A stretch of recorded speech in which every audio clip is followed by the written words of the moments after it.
100+ seat পাম, 100ৰ ওপৰত আমি সিট পাম। 100+ সিট পাই পেলাই আমাৰ বিজেপিৰ মিনিষ্ট্ৰি হ'ব। আমি বিজেপি আৰু আমাৰ এলায়েন্স মিলি পেলাই 11টা সিটটো আমাৰ কনফাৰ্ম বৰাক। আচ্ছা, ইয়াতে এটা মই ক্লিয়াৰ মেছেজ দিব বিচাৰোঁ যে ইউপি বা বিহাৰ পলিটিকেলি টোটালি এটা মাইলস্টোন হয় আমাৰ ইণ্ডিয়াৰ কাৰণে বা নেশ্যনৰ কাৰণে। আৰু যেহেতু পলিটিকেলি লাৰ্জেষ্ট ষ্টেট হয় আৰু তাতে যেতিয়া ইমান ভাল ৰেজাল্ট কৰিছে বিজেপিয়ে, এই ৰেজাল্টটো আমাৰ অসমত বা আমি নট অনলি অসম, এণ্টায়াৰ ইণ্ডিয়াত আমি ক'ব পাৰোঁ যে আগন্তুক যিমান যি ইলেকশ্যন হৈ থাকিব ইয়াতে গুড এটা ভাল প্ৰভাৱ পৰিব। আৰু ভেৰি পাৰ্টিকুলাৰলি মই অসমৰ বিষয়ে যদি কওঁ, অসমততো আগৰ পৰাই আমাৰ honourable chief minister doctor Himanta Biswa Sarma plus আমাৰ আৰু দলীয় যিমান কাৰ্যকৰ্তা আছে যেনে দিলীপ শইকীয়া ডাঙৰীয়া, সৰ্বানন্দ সোণোৱাল ডাঙৰীয়া আৰু অন্যান্য যিমান আছে সবৰ অধীনত যিটো আমাৰ বিজেপিৰ টিম চলি আছে ইমান ষ্ট্ৰং, ইমান মজবুত আছে। আৰু এইবাৰ আমাৰ কাৰণে আৰু ভাল হ'ল যে মানে কি কংগ্ৰেছে যিটো ক'ব বিচাৰি আছে বা কৰিব বিচাৰিছে বা কৈ আছে তেওঁলোকৰ কথা, কংগ্ৰেছটো ইয়াতে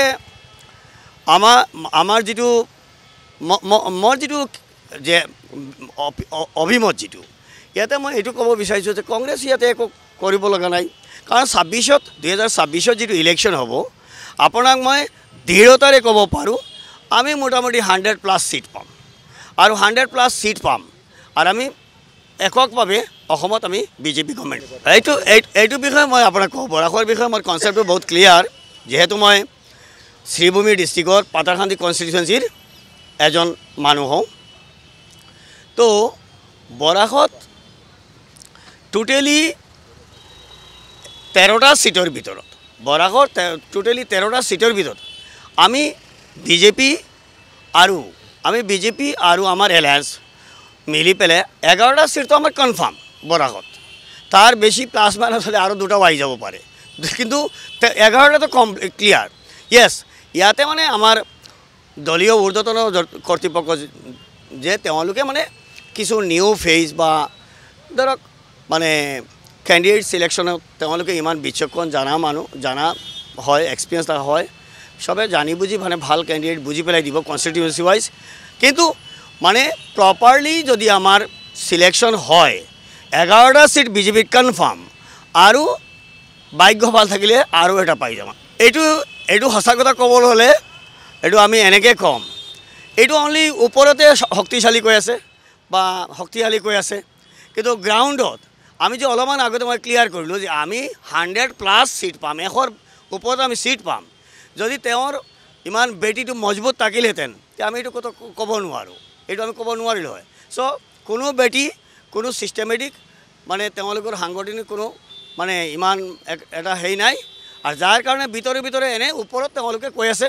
তো আল্টিমেটলি আমাৰ বিজেপিয়ে 100ৰ ওপৰত সিট পাব, 100 সংখ্যাগৰিষ্ঠৰে আমাৰ এইবাৰ 2026 মিনিষ্ট্ৰি হ'ব।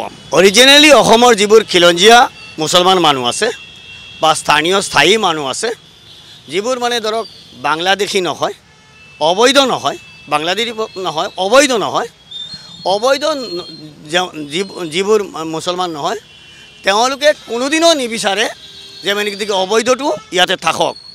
আৰু অবৈধ চাব ইয়াতে মুছলমান বুলি কথা নাই, অবৈধ যদি হিন্দু হয়, অবৈধ হ'লে হিন্দু মুছলমানৰ যিটো মানে চৰকাৰে যিটো ব্যৱস্থা লোৱাৰ এইটো ল'ব, ইয়াতে মানে কোনো মুছলমানে বেয়া নাপায়। আৰু এইবোৰ যিটো এটা এটমছফিয়াৰ কৈ আছে যে আজি চাব, এইটো বিষয়ে মই ক'ব বিচাৰোঁ যে ছাপ'জ মোৰ সমষ্টি পাতাৰকান্দি, পাতাৰকান্দিত মই গৈ তাতে কেম্পেইন কৰি আছোঁ, মানুহৰ ঘৰে ঘৰে যাই আছোঁ, চব যাই আছোঁ। তাতে আমাৰ লগত হিন্দু মুছলমান চব মানুহ আছে, চব মানুহবোৰে ঘৰত নি পেলাই আদৰ আপ্যায়ন কৰি আছে, কথা পাতি আছে, সহযোগ কৰি আছে। তেওঁলোকে যদি সঁচাকৈ বেয়া পালে হয় তেতিয়াহ'লে মানে আমাৰ বিজেপি দলৰ লগত নাথাকিলে।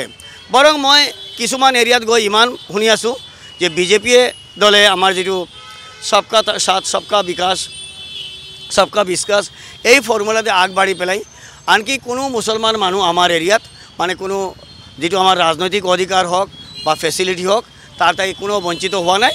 আৰ বিজেপি মুছলমান মানুহ খিলঞ্জীয়া মুছলমান মানুহ আমাৰ বিজেপিৰ লগত আছে আৰু থাকিবই মই এইটো একদম আপোনাক একদম অসমীয়া যিটো খাটাংকৈ মই কৈছোঁ যে 100+ সিট পাই পেলাই আমাৰ বিজেপিৰ মিনিষ্ট্ৰী হ'ব ইয়াতে কোনো সন্দেহ নাই ইয়াতে কোনো ডাউট নাই যিকোনো খবৰৰ বাবে যোগাযোগ কৰক 7099017330 লগতে 7099017110 নম্বৰত